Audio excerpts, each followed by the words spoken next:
Urikuona kuti chii naimi maZANU? Problem yenyu ka, it will never change. It will never end until marutsiswa brainwash makapinzwana naidea. ZANU-PF ideology has got into your nerves. You think mocking an opposition member or talking about the next election is a success story. You cannot talk of next election whilst you are walking in poverty, whilst you rate mari kudona. Purpose of election is to elect people that are gonna turn around the economy, and you have people that are failing. Turn around the economy, and you have the audacity to talk about the next election when the very same people are failing.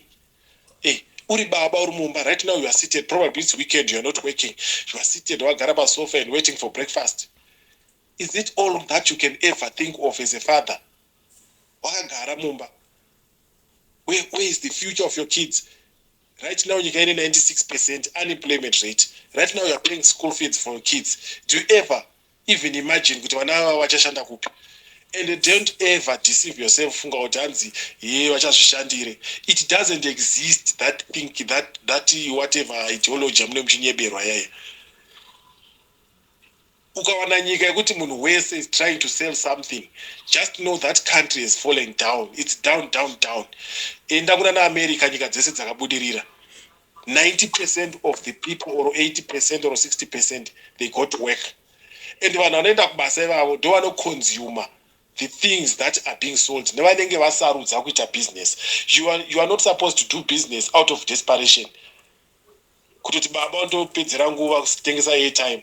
No, you do business because you love it. Ndozvinoita business really successful. Unoenda une passion and unoenda uchiriita out of love, not out of desperation. Saka zvese zvamune muchinyeberana muchiti kuita business, you are just doing subsistent things, hand to mouth. Hauna kana chinhu chisvini chinooneka. You are employing no one. Maybe employing one or two people here and there. And it's not everyone that can do a business. Vamwe vanhu vane mabasa ave kutoti like teaching. Zvafana munhu anoshanda kuteaching, anoshanda mapassport, unoda kuti aite business nguvai. Salary yake government can't even pay them $500 avari kuda.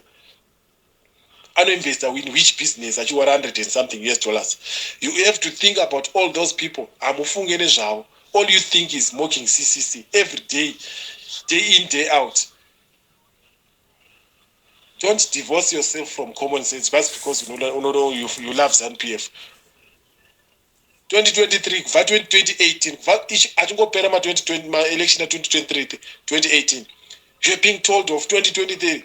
You have forgotten. That's how pakapera election of 2018. Value mari yanga iri papi. Nepayaveko zvino.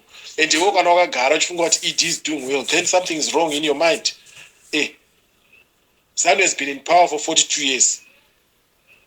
My election yese munongozvipa moti tawina. Chii chiri kubuda hapana. Right now, the mentality is you have been brainwashed to think that after the next election, kana ZANU kuri kuti yawina, pane zvachinja. You see? So now you are now focusing on the next election. You think kuti vachoro vataura zvokuti mwawina ne 100%, even if ZANU is to win 100%, those people cannot run the economy, period. It has been proven beyond reasonable doubt. Right now, they are busy recycling. Zvakafailwa nagono ndozvavari kurecycle. They are going the same tune. And vaprinta mari vawedzera value mari ya100. They are the biggest amount, 100. Ichienda pa500, you end up 1,000. The chain continues. We are back to a cycle yakaitwa nagono. Ari kutambura ndiani? Is it an opposition member or is it a ZANU-PF member? Anotambura munhu wese anotambura. And when we try kuonesai zvinhu kuti zvinhu zvasi kushanda, munoita nharo mongoremind of elections. Next election, that same idiot told you. Idiot yakakuudzai kuti next in 2018 pachata free education, yenda wana mabhillion akati investment, yenda zvoenda Russia ndazoona ari Putin akati zvakati zviripi. There's nothing on the ground.